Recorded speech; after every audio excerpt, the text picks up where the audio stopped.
En Argentina ya tenemos lo que llaman justicia menstrual. Claro, la menstruación ha sido redefinida como una especie de opresión del patriarcado.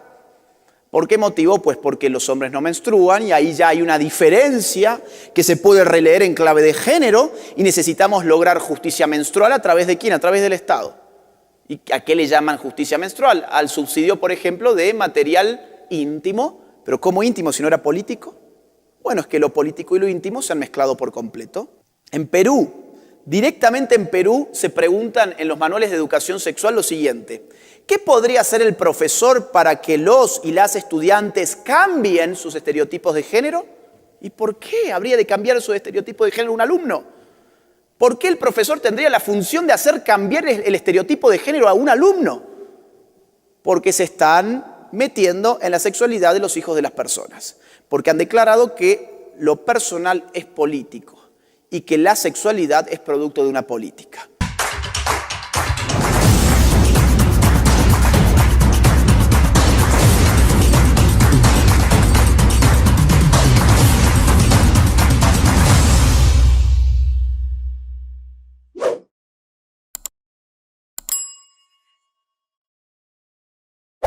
Hasta acá entonces el tema aborto. Vamos a ver cuánto nos da para ideología de género.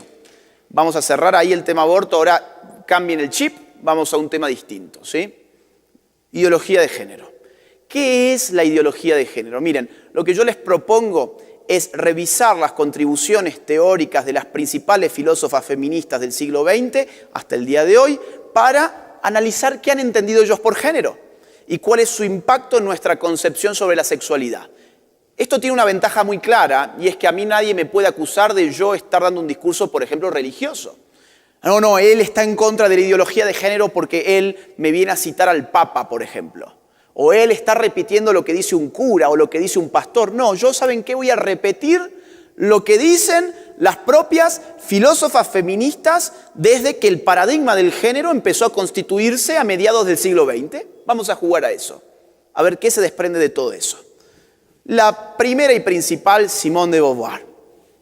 Simone de Beauvoir, en el año 1949, publica su famoso libro sobre feminismo, o su libro feminista, mejor dicho, llamado El segundo sexo. Este libro es incluso más significativo hoy que cuando se publicó, más vendido hoy que cuando fue publicado. Es una obra larga, ¿sí? Yo no pretendo darles un resumen de esa obra larga, simplemente quiero concentrarme en un pasaje que resume en gran medida el espíritu de la obra y que además ha estado en la base del discurso feminista que se ha generado desde entonces y hasta hoy. Esa frase dice así: no se nace mujer, llega una a serlo. Supongo que algunos de aquí lo han escuchado previamente.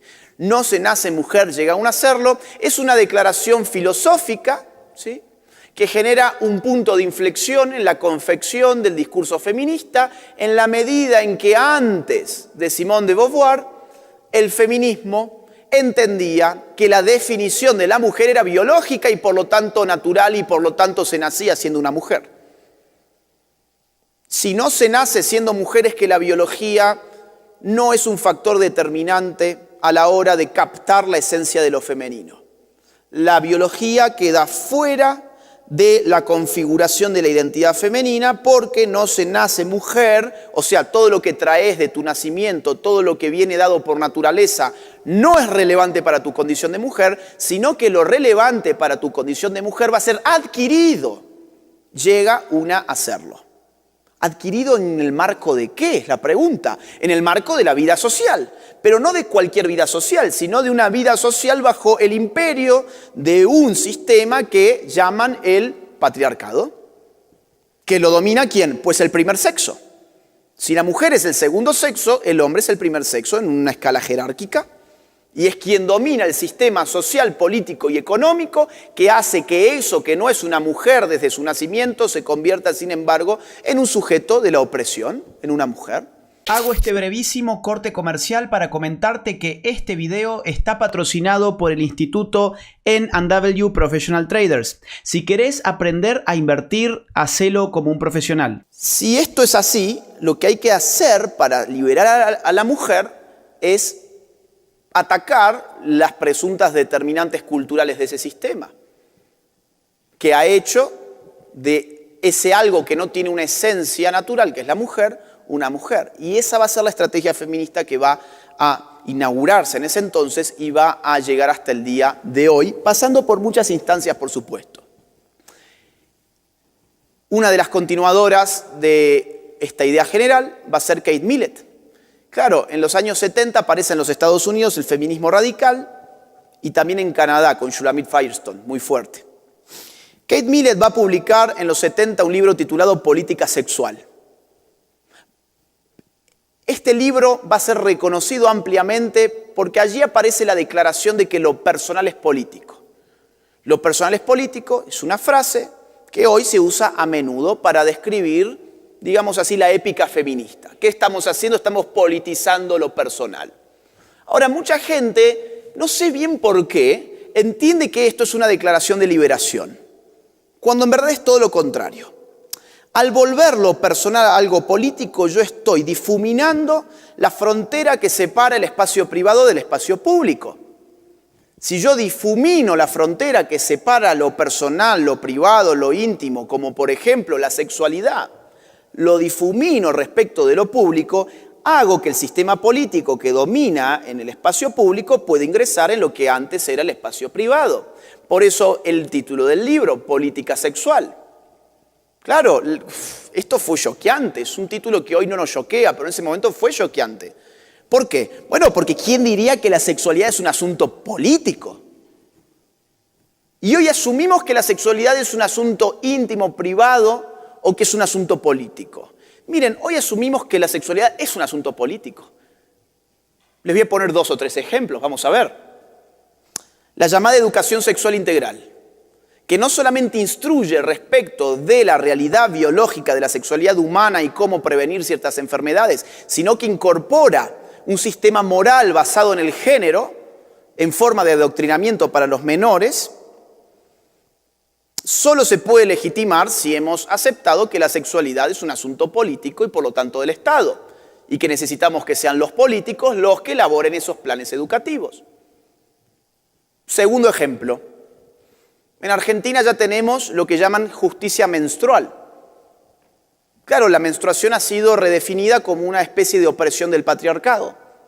¿Por qué motivo? Pues porque los hombres no menstruan y ahí ya hay una diferencia que se puede releer en clave de género y necesitamos lograr justicia menstrual ¿a través de quién? A través del Estado. ¿Y a qué le llaman justicia menstrual? Al subsidio, por ejemplo, de material íntimo. ¿Pero cómo íntimo si no era político?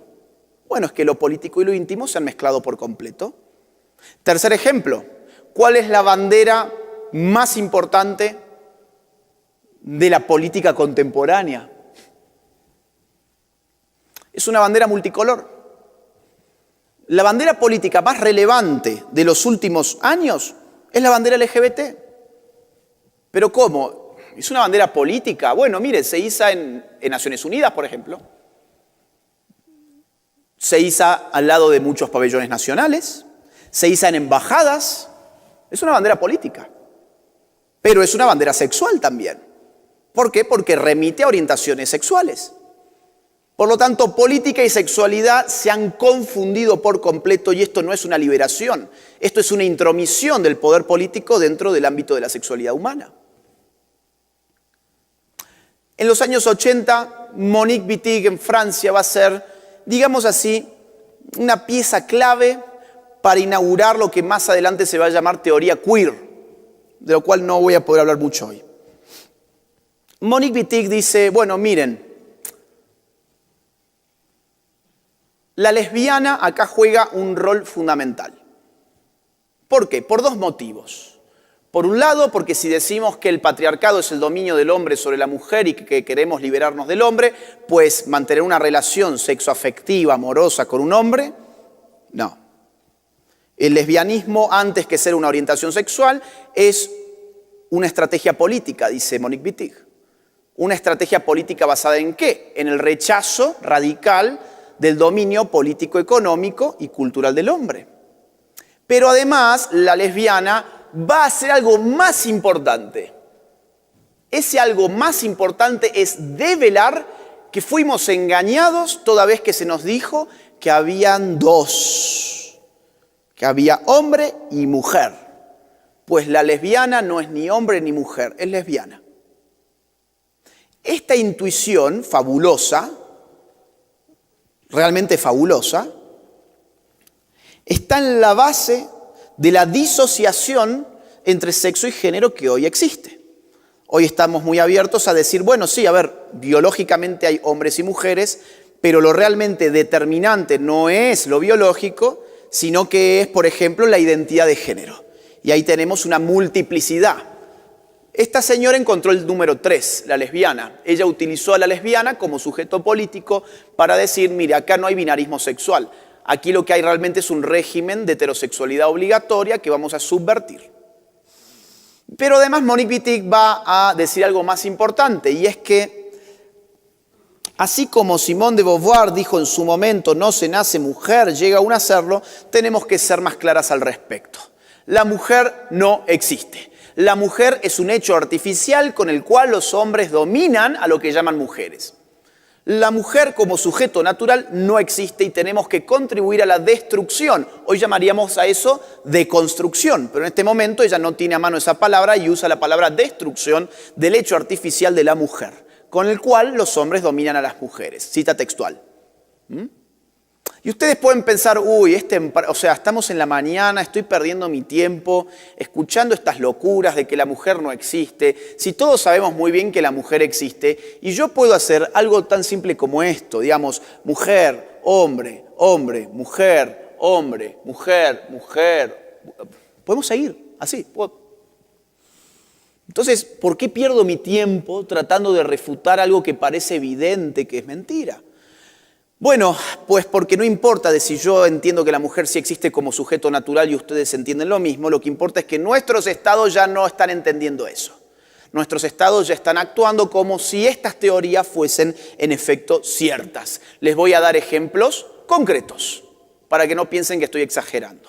Año 2018, en Argentina, un señor llamado Sergio cumple 60 años y se da cuenta de que en Argentina las mujeres se jubilan con 60 años y los hombres con 65. Por lo tanto, el pobre Sergio, que ha nacido hombre, va a tener que continuar trabajando 5 años más, a menos que sea cierto que no se nace mujer, llega a un hacerlo y él pueda llegar a ser una mujer también.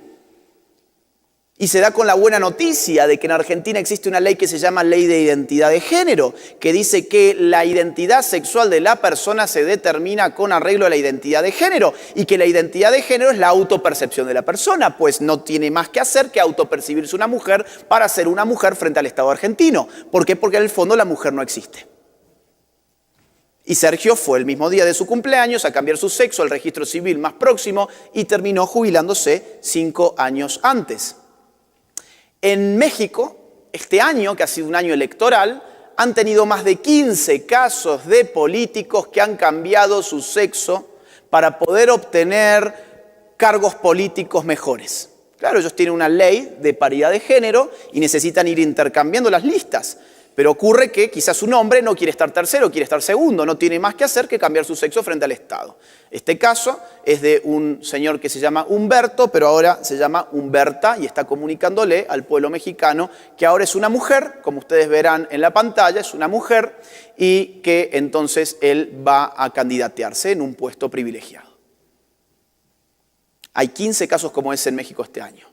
El mundo de los deportes. Bueno, si tu sexualidad está determinada no por tu naturaleza, sino por tu autopercepción, pues entonces no podemos evitar más, por ejemplo, casos como este.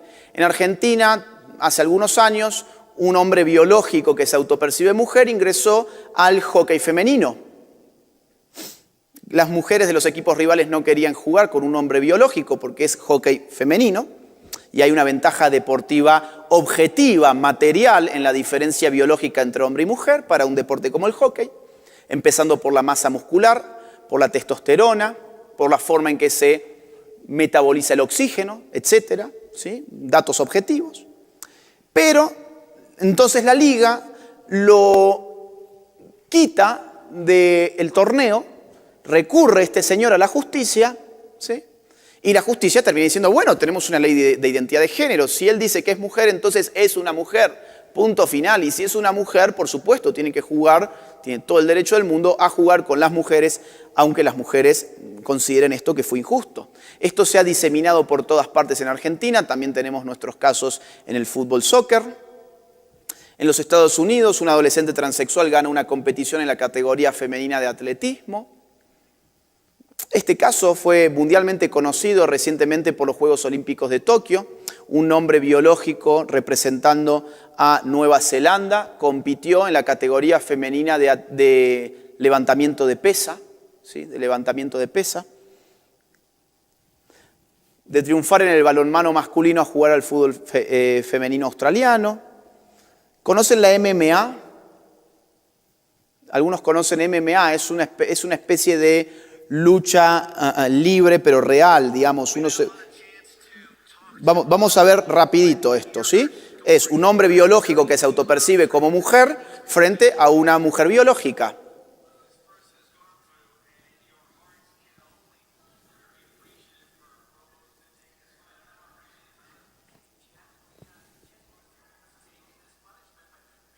Not find it protection there from Provost. Dangerous situation. It's almost like if you're walking, and she suffers to this day from PTSD. Big, now the strength She tried to go for trying the to go double. up, does pretty now. We might have her Dug in renegade. deep, and the tap. Alana McLaughlin. Your winner, by way of submission, la vencedora por sumisión, Lady Pharaoh, Alana McLaughlin. Lady Pharaoh want to know the question, what is next, and how will this be? Bueno, esto es lo que hoy se llama inclusión, por ejemplo, ¿no? O sea, esto es diversidad, inclusión, justicia. Hay muchos que pensamos que no, pero los que pensamos que no, lamentablemente no somos escuchados por los medios de comunicación. Nuestras redes sociales son canceladas. Este video yo no lo puedo subir, por ejemplo, en mi cuenta de Instagram. No puedo hablar de esto en tono crítico en YouTube. No puedo hablar de esto en tono crítico en Facebook. ¿Y ustedes se piensan que realmente esto es una revolución? ¿Desde cuándo una revolución tiene esas corporaciones detrás? ¿Ustedes creen que esto es algo rebelde de verdad? ¿Desde cuándo la rebeldía se canaliza a través de la censura en redes sociales? ¿Desde cuándo la rebeldía se hace desde Naciones Unidas? La juventud ha sido engañada. Les han vendido rebeldía simplemente para hacerlos formar parte de un sistema de ingeniería social, que muy bien podemos conectar esto con el tema de control de la natalidad anterior. Pero ya lo vamos a ver. Más ejemplos. Esto está todos los días, en todos lados. Hasta en Miss Universo. Miss España fue un hombre biológico, por ejemplo, ¿no? Levante la mano, vamos a hacer un pequeño juego. Levante la mano, no sean tímidos, participen de verdad. Levante la mano quien ha escuchado el nombre Ángela Ponce, Miss España. Déjela arriba para que yo pueda ver. Vamos a vernos además todos, ¿sí? Para que ustedes no me dejen a mí mentir. Tenemos a el 90% aproximadamente del salón que está levantando la mano. Bien, abajo ahora. Gracias. Aproximadamente el 90% del salón levanta la mano por haber escuchado el nombre Ángela Ponce, Miss España. Levante ahora la mano quien conoce el nombre de la ganadora, porque Ángela Ponce no ganó. La ganadora de Miss Universo de ese año.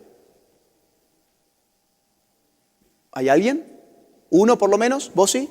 ¿Vos? Sí. Bien, uno. Ok, tenemos 90%, dos. Bien. Dos, tres. ¿Algún valiente entre el público? ¿No? Tres. Tenemos 3 personas en este auditorio. ¿Cuántos somos? ¿100? ¿Más o menos 100? 100 aquí presenciales. En su casa ustedes podrán haber levantado o no la mano. Pero digo, esto es un ejercicio de crítica. ¿Por qué todos conocen? Bueno, todos no, el 90% de este auditorio conoce a Ángela Ponce, Miss España. Bueno, porque los medios se han encargado de que lo conozcas. Porque le han dado una relevancia que evidentemente el tema no tiene. Yo suponía que era más relevante quién ganaba el concurso. Y resulta que quien gana el concurso, a esa pobre mujer no la debe conocer ni la madre. Pero todos conocemos a Ángela Ponce. ¿Por qué todos conocemos a Ángela Ponce? Bueno, porque los medios se han encargado de ponerlo ahí hasta en la sopa. Ángela Ponce, para quienes no la conocen, no es una mujer. Y ese fue el chiste de todo esto. ¿Sí? Entonces, fíjense ustedes la insistencia mediática. A mí me gustaría que esta conferencia sirva para ejercitar el músculo crítico, ¿sí? Para que nos podamos empezar a preguntar estas cosas. ¿Por qué existe esta insistencia? ¿Por qué los medios están presionando de esta forma? Esto es habitual también en la Argentina, histórico, 2 mujeres trans serán candidatas a la reina de la vendimia, pero incluso podemos desplazarnos hacia terrenos menos anecdóticos y más graves. Por ejemplo, ¿qué hacemos en los baños? ¿Cómo hacemos? ¿Yo entro al baño según mi autopercepción? Hay momentos de la vida social y espacios de la vida social que necesitan segregar a los sexos. Por ejemplo, un baño.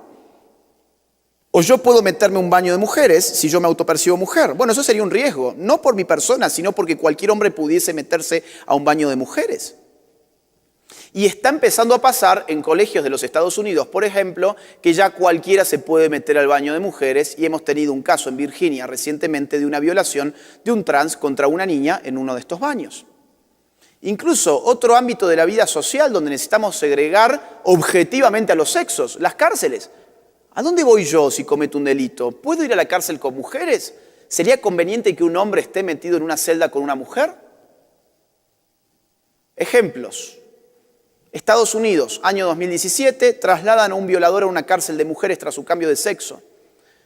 6 meses más tarde, aíslan por conducta obscena a un violador transgénero que cumple pena en una cárcel femenina. La pregunta es, ¿y qué esperaban que pasara? El Mundo de España nos informa, un violador dice ser transgénero para ir a una cárcel de mujeres y abusa de 4. Violadores convictos se declaran mujeres para ir a cárceles femeninas y lo consiguen, el caso inglés. En Costa Rica, un conocido travesti se pasó a la celda de mujeres y vapuleó con un garrote a una presa e intentó violarla. En Córdoba, de donde yo soy, yo vivo acá. Un preso que cambió de cárcel porque se autopercibió mujer dejó embarazada a otra reclusa en Córdoba. Estaba detenido por una causa por violencia de género. Lo más curioso de este hecho es que yo denuncié a todos los medios e incluso a las organizaciones feministas apenas pasaron a este sujeto a la cárcel de mujeres. ¿Saben cuántos medios recogieron el caso? 0. ¿Saben cuántas feministas salieron a decir que eso era un peligro para las mujeres de la cárcel? 0. Judith Butler es la más importante de las filósofas feministas contemporáneas. Ella escribe desde California, ella es de los Estados Unidos. El género en disputa, que es probablemente el libro más importante de las últimas décadas de ideología de género. Judith Butler, así como recordarán ustedes que Simone de Beauvoir nos hablaba sobre la mujer, Monique Wittig nos hablaba sobre la lesbiana, Judith Butler va a poner su foco en el transexual. ¿Por qué? Vamos a leerlo. Esto es un poco complicadito, pero lo voy a explicar después de leerlo. Dice así: la multiplicación paródica impide a la cultura hegemónica y a su crítica confirmar la existencia de identidades de género esencialistas o naturalizadas. ¿Qué es una identidad de género esencialista o naturalizada? Bueno, la idea de que tu identidad se corresponde con tu realidad biológica, con tu naturaleza. Eso sería lo que ella llama una identidad de género esencialista o naturalizada. Que el hombre sea masculino, que la mujer sea femenina, por ejemplo. ¿Sí? Que haya una correspondencia entre género y sexo ha sido un gran engaño que tenemos que deconstruir. Esa es la propuesta de Butler. ¿Cómo hacemos para deconstruir la identidad de género esencialista o naturalizada? A través de la multiplicación paródica. ¿La multiplicación paródica de qué? Pues la multiplicación paródica de géneros. Si yo tengo 2 sexos y 2 identidades de género que se correspondían vis a vis, que había una correspondencia entre una y otra, hombre masculino, mujer femenina, ¿sí? Naturaleza, cultura, naturaleza, cultura. Naturaleza de hombre, naturaleza de mujer, género masculino, género femenino. Tengo que desarmar eso. ¿Cómo lo hago? Bueno, yo no puedo crear nuevos cuerpos, digamos así. Vamos a seguir hablando de 2 sexos, pero vamos a multiplicar paródicamente los géneros. Entren a Facebook a armarse un perfil. ¿Cuántos géneros les ofrecen? La última vez que yo entré, 52. Tinder, Bueno, ahí yo no entro, pero sí lo leo por las noticias. Tinder es aplicación de citas, ¿no? De citas. 34. Un ex alto funcionario de ONU hizo un listado con más de 100 géneros. Claro, si yo multiplico paródicamente los géneros, los puedo desacoplar radicalmente del sexo y voy a tener una realidad radicalmente independiente de lo natural. Eso es ideología de género. ¿Y quién va a poner en el centro de esta estrategia a Judith Butler? Al travesti, diciendo lo siguiente. El travesti se burla del modelo que expresa el género, así como la idea de una verdadera identidad de género. ¿Por qué el travesti se burla? Bueno, porque la sexualidad, según la teoría performativa de Butler, es como un gran escenario de actuación, ¿no? Nosotros actuamos nuestra sexualidad. Yo tengo un guión, que es el guión masculino, ella tiene un guión, que es el guión femenino, y nos han dicho que ese guión se corresponde a mi naturaleza y que el guión de ella se corresponde a su naturaleza. Pero ¿qué pasa si yo me robo el guión de ella y yo empiezo a actuar como ella? Yo estoy subvirtiendo la obra de teatro. Esta es la idea, ¿sí? Entonces, ¿por qué el travesti es un sujeto político para Butler? Porque es quien roba el guión del otro sexo. Y que al escenificar esa subversión de la identidad de género pone de manifiesto de que todos deberíamos burlarnos de esa correspondencia entre sexo y género. Lo cierto es que esto es una ideología. Lo cierto es que el travesti no se burla de nada. El travesti o el transexual o el transgénero es una persona que sufre. Ustedes no se vayan a creer que yo estoy hablando en contra de esas personas. Al contrario, a mí me interesa que no sean instrumentalizadas para una agenda política. Estar en contra de la ideología de género no significa estar en contra ni del homosexual, ni de la lesbiana, ni del transgénero, ni del transexual, ni del travesti. Estar en contra de la ideología de género significa estar en contra de ideas que son radicalmente anticientíficas, porque no es cierto de que nuestra sexualidad no tenga una determinación en nuestra identidad. No es cierto de que no se nazca mujer, llegue aún a serlo. Somos hombres o mujeres incluso antes de nacer y lo seguiremos siendo hasta la muerte. E incluso después de la muerte. ¿A qué me estoy refiriendo? ¿A religión? De inmediato va a haber muchos que van a decir, ¡ay, ya empezó con argumentos religiosos! No, nunca doy ningún argumento religioso porque yo de religión no sé nada. Son argumentos científicos. Antes de nacer, en el mismo momento incluso de la fecundación de los gametos, de la fecundación del óvulo por el espermatozoide, se configura la sexualidad de ese individuo en un par cromosómico, XX o XY en los casos normales. Y esa información cromosómica va a desencadenar un proceso de sexualización que acontece intrauterinamente. Esto ya lo sabe la embriología. Lo anterior ya lo sabe la genética. E incluso nosotros lo sabemos, es decir, no hace falta ser embriólogo o genetista. Hace falta ir a un ecógrafo simplemente. O no vamos a ecógrafos para que nos digan, mira, el sexo va a ser un varón, va a ser una mujer.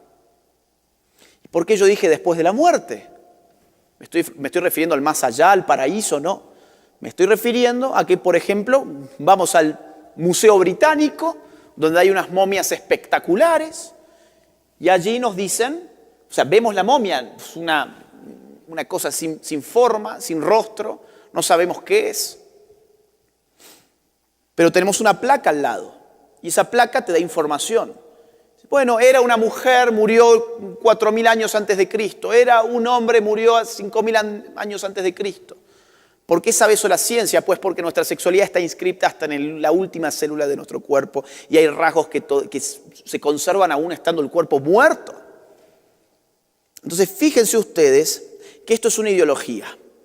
Las personas trans están siendo instrumentalizadas para lograr algo que es la radical subversión de una identidad de género naturalizada, como le llama Judith Butler.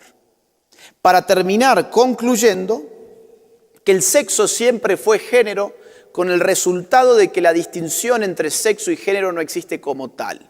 ¿Cuál es la conclusión? Basta de hablar de sexo, basta de hablar de naturaleza, basta de hablar de biología, en el dominio de la sexualidad, todo lo que nos va a importar de ahora en adelante es el género, porque el sexo siempre fue género. Y el género se puede determinar o culturalmente o a través de mi autopercepción.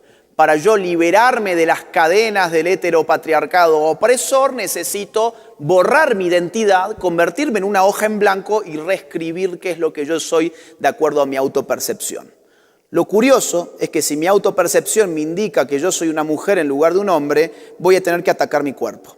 Aquello que me dijeron que no tenía ninguna importancia, aquello que me dijeron que no me determinaba, se va a convertir en el objeto de mi ataque. Voy a tener que inyectarme hormonas de por vida o tomarlas en píldoras. Voy a tener eventualmente, si quiero tener un cuerpo más acorde a lo que yo autopercibo, mutilar mis genitales, inyectar siliconas. ¿Dónde está la burla? La burla está en la cabeza de la filósofa que está buscando subvertir el género. Beatriz Preciado, ¿cómo venimos con el tiempo?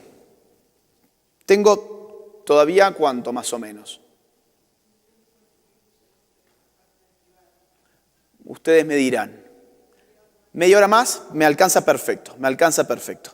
Miren, vamos a ver. Beatriz Preciado es la más importante de este siglo en Europa, ¿sí? Una filósofa queer, feminista o postfeminista diríamos hoy, que es titular de la Cátedra de Género de París 8 y que ha publicado muchos libros interesantes, muy radicales, entre ellos el Manifiesto Contrasexual. Recién yo primero les leí a Judith Butler y después les expliqué qué es lo que quería decir. Ahora voy a hacer al revés. Les voy a explicar cuál es la base de la teoría de Beatriz Preciado y después vamos a leer concretamente qué dice. Miren, ella entiende que los militantes del género deben llevar adelante un programa contrasexual. La contrasexualidad sostiene que todo nuestro cuerpo es un gran órgano sexual, que todo nuestro cuerpo debe ser sexualizado en una relación sexual porque hemos sido oprimidos por el sistema heterosexual obligatorio, como le llaman ellos, o heteronormativo. Hemos sido oprimidos toda vez que se nos dijo que el órgano sexual era el órgano reproductivo. Nos hicieron una equivalencia, dice ella, entre el órgano reproductivo y el órgano sexual y nos privaron del goce sexual de la totalidad del cuerpo. Por lo tanto, hay que subvertir ahora esa idea resexualizando la totalidad del cuerpo. ¿Haciendo qué? Bueno, estoy en una universidad, lo voy a tener que comentar igual porque este es un texto universitario, ¿sí? Así que me siento legitimado a hacerlo. Ella, por ejemplo, enseña cómo masturbar un brazo. Entonces, tenés toda tu receta. Cómo masturbar tu brazo, cómo masturbar tu cuero cabelludo, cómo hacer ciertas prácticas para resexualizar partes del cuerpo que están privadas de su sexualidad por el sistema heteronormativo opresor. Bueno, esto es una paparruchada, digamos así, es una cosa que no se sostiene, porque cuando uno va y lee todo esto, va a encontrar que todas estas recetas, que parecen recetas de cocina, terminan siempre fingiendo un orgasmo. El verbo que usa es fingir, claro, porque no hay una consistencia orgánica, fisiológica, digamos así, en esa parte del cuerpo para que capaz de producir esa sensación sexual. Por lo tanto, tiene que acudir a la teatralización, Judith Butler. Ahora vamos a leer estas locuras en plumas de su autora. La contrasexualidad afirma que el deseo, la excitación sexual y el orgasmo no son sino los productos retrospectivos de cierta tecnología sexual que identifica a los órganos reproductivos como órganos sexuales en detrimento de una sexualización de la totalidad del cuerpo. Los hombres y las mujeres son construcciones del sistema heterosexual de producción y reproducción que autoriza el sometimiento de las mujeres como fuerza de trabajo sexual y como medio de reproducción. La contrasexualidad apunta a sustituir ese contrato social que denominamos naturaleza. La sexualidad es un contrato social, fíjense ustedes. La sexualidad es un contrato social que nosotros le hemos llamado naturaleza, pero no lo es. Y hay que reemplazarlo por un contrato contrasexual. En este nuevo contrato, los cuerpos no se reconocen como hombres o mujeres, sino como cuerpos hablantes. Tiene que haber una radical deconstrucción incluso de nuestros conocimientos biológicos, de nuestra consideración biológica por el cuerpo humano.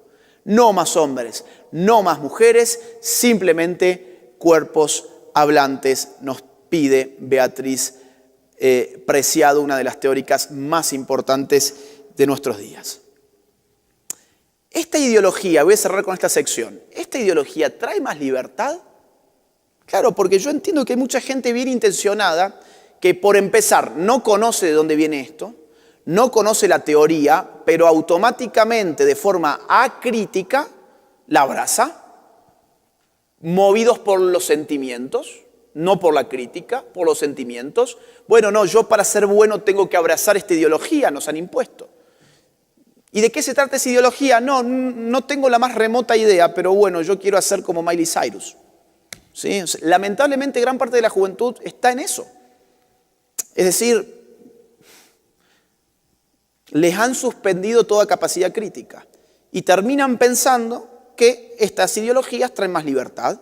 Bueno, yo creo que no. Les voy a poner algunos casos. No creo que traiga más libertad de ningún tipo. Libertad de expresión, por ejemplo. Este autobús salió a las calles en España hace 3 años y tenía una leyenda. Esa leyenda decía así: los niños tienen pene, las niñas tienen vulva, que no te engañen. ¿Qué estaba haciendo? Estaba volviendo a unir sexo y género. Las niñas tienen vulva. ¿Cómo defino a la mujer? Por su biología. Los niños tienen pene. ¿Cómo defino al hombre? Por su biología. Eso es lo que estaba promoviendo el autobús de la Asociación Civil Hazte Oír. Un juez le prohibió expresar semejante barbaridad al autobús. Esto hoy no se puede decir libremente en España, por ejemplo, en un autobús. ¿Por qué? Porque se considera discurso de odio. Es decir, ir a un dato biológico objetivo hoy ya es considerado discurso de odio y no te van a permitir decirlo. Un ejemplo de mi país. Babi Echecopar es un periodista radial que tiene una buena cantidad de oyentes y un buen día empezó a criticar esta ideología. Se metió incluso con las feministas radicales.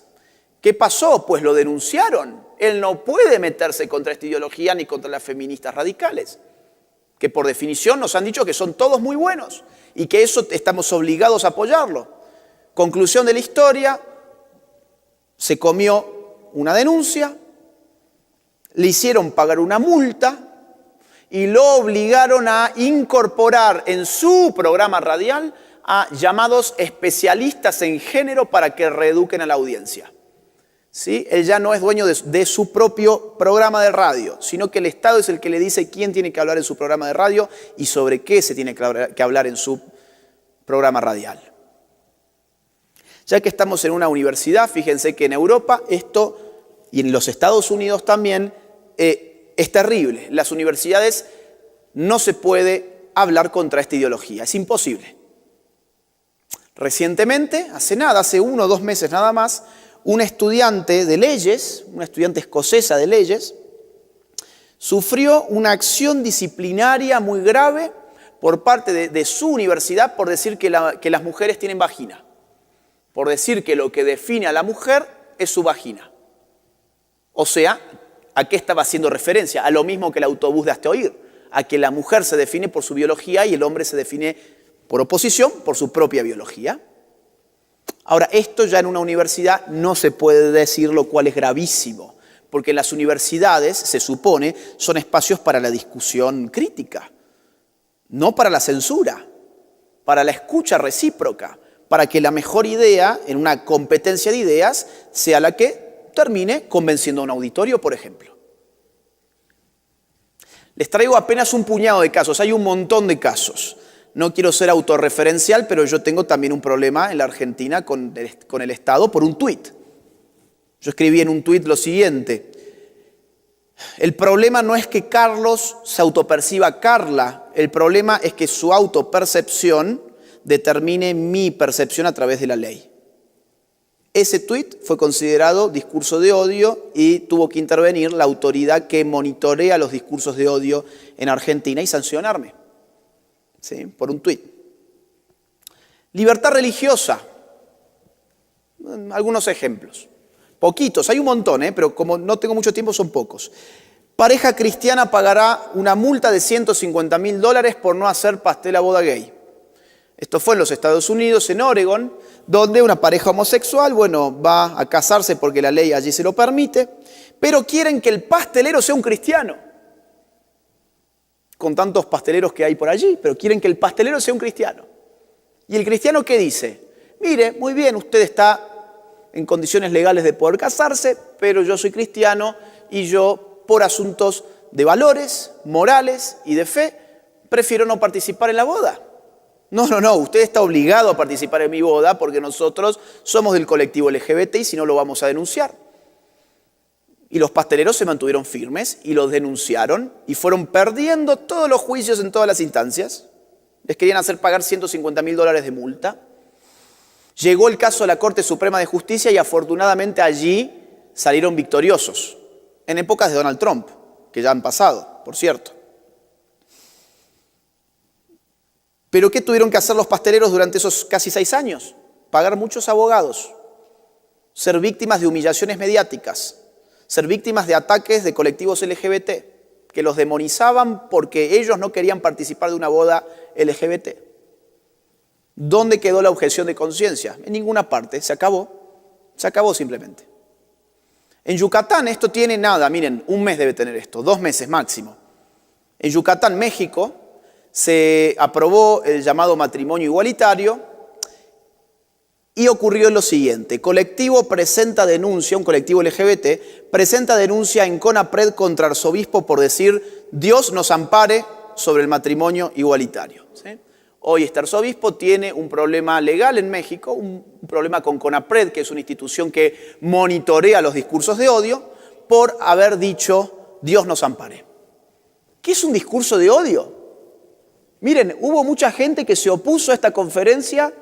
Bueno, no eran muchos, eran gente que escribía por internet nada más. Porque decían que yo tengo un discurso de odio. Oigan, yo no odio a nadie. Yo estoy ejerciendo la crítica respecto de una ideología. No estoy refiriéndome a ninguna persona en particular, ni siquiera a las orientaciones sexuales de las personas, ni siquiera a sus autopercepciones. Estoy mostrando que detrás de esta ideología no solamente hay mentiras, sino que hay mucho poder, hay mucho autoritarismo, hay mucho financiamiento y hay una agenda de control de la población. Porque si yo uno la expansión de feminismo radical, lucha de sexos, LGBT, que por definición no hay una reproducción humana allí, en ese tipo de vínculos sexuales, no hay nueva vida que surja de esos vínculos sexuales, por definición. Aborto, bueno, todo me va dando caída de natalidad, evidentemente. Recientemente en los Estados Unidos una importante universidad hizo una encuesta de jóvenes de entre 18 y 24 años sobre sus orientaciones sexuales y un número increíblemente alto respondió que ya se identificaban como LGBT, a pesar de que la población en Estados Unidos LGBT aproxima más o menos el 5% según el Ministerio de Salud, lo cual nos hace ver de que estas políticas y esta presión cultural, esta guerra cultural que han lanzado, tiene efectos concretos. Pero volvamos a esto, libertad religiosa. En Europa ya hay pastores, ya hay curas que no se animan ni siquiera a leer pasajes bíblicos porque pueden ser condenados por discurso de odio. ¿Desde cuándo hay gente capacitada para decir dónde está el odio y dónde está el amor? ¿Qué es lo que te da el poder para tener la varita del odio o del amor? ¿Por qué nosotros no nos hacemos esas preguntas?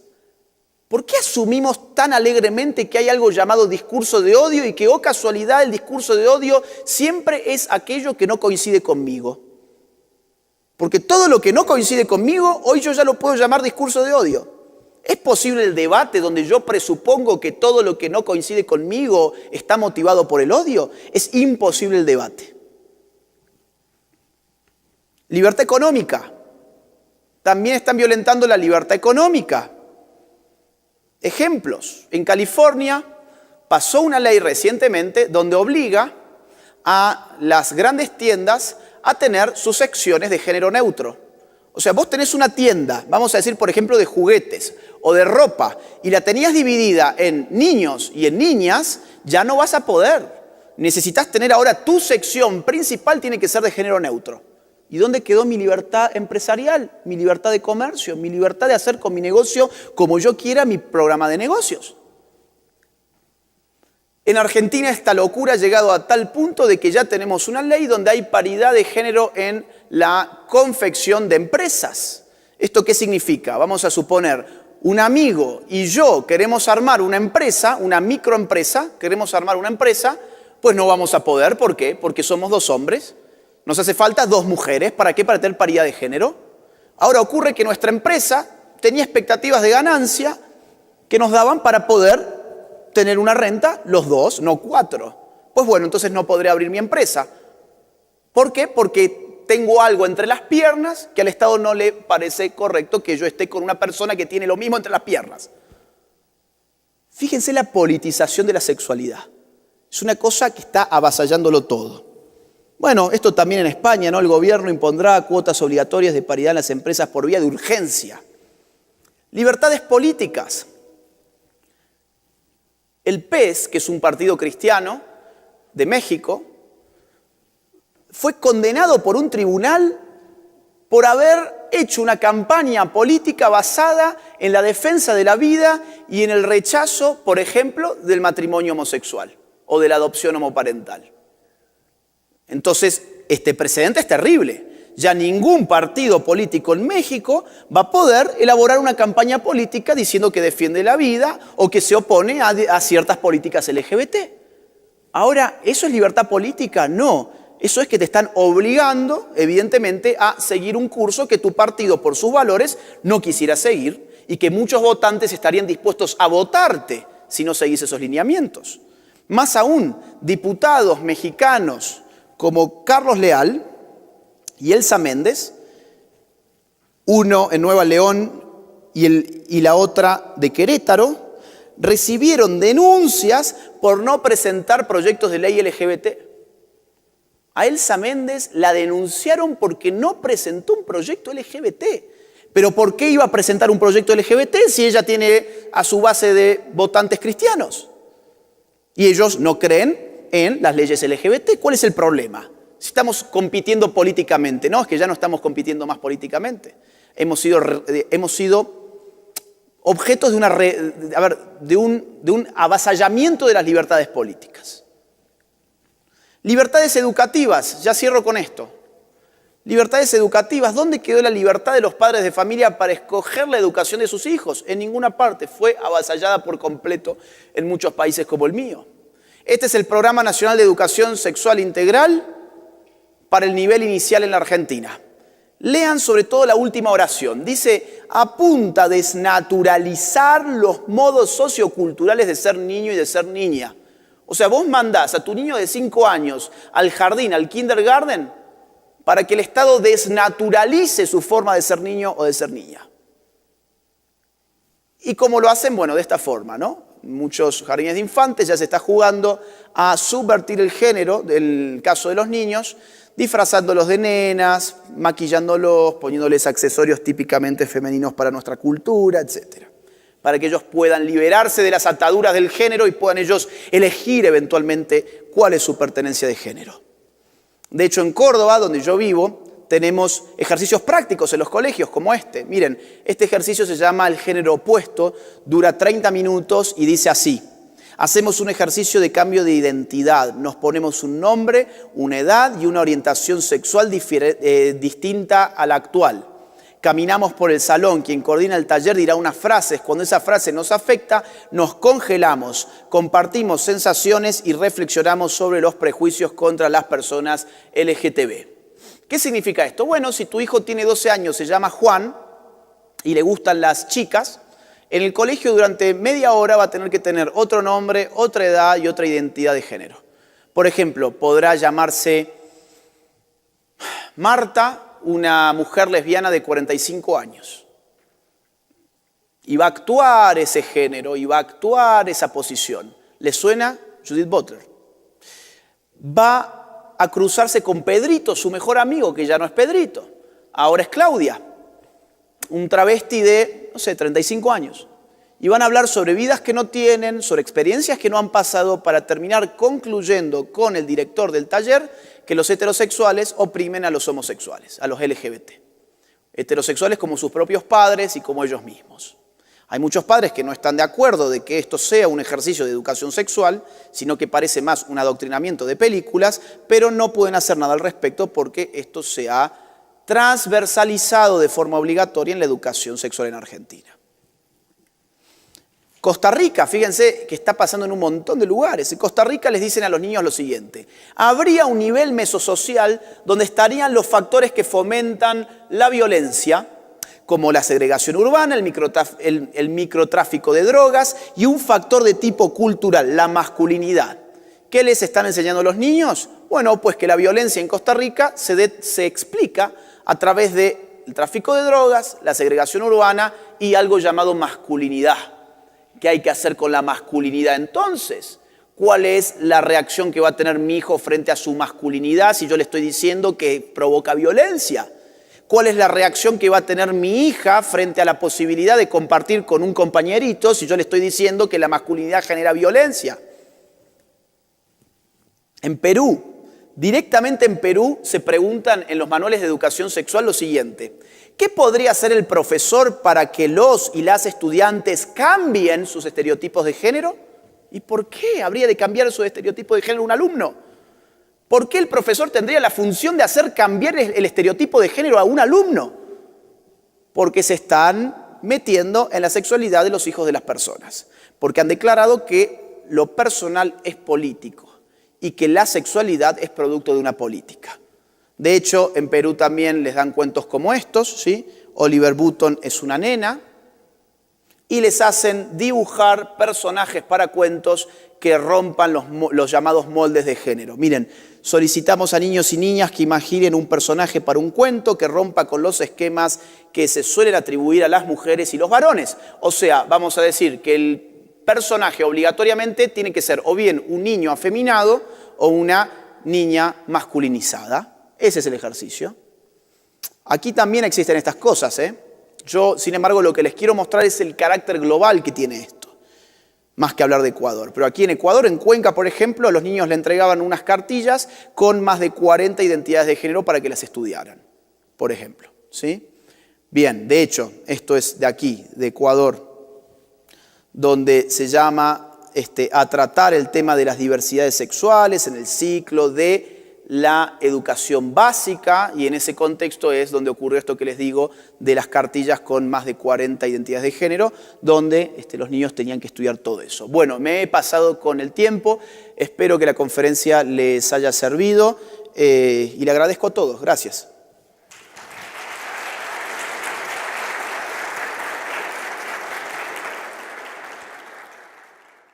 Mi trabajo no se financia ni con el dinero de los políticos ni con el dinero de los impuestos de los ciudadanos a través de subsidios estatales. Al contrario, este video, este canal y todo el trabajo de batalla cultural que estoy dando desde hace años se financia íntegramente gracias a los aportes económicos libres y voluntarios de las personas que valoran lo que hago.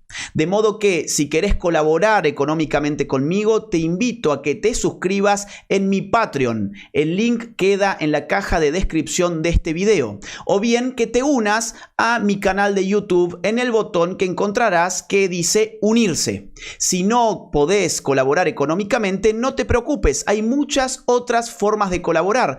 Por ejemplo, difundiendo este video en tus redes sociales, en tus grupos de WhatsApp y en todas las plataformas que consideres oportunas. Muchas gracias desde ya.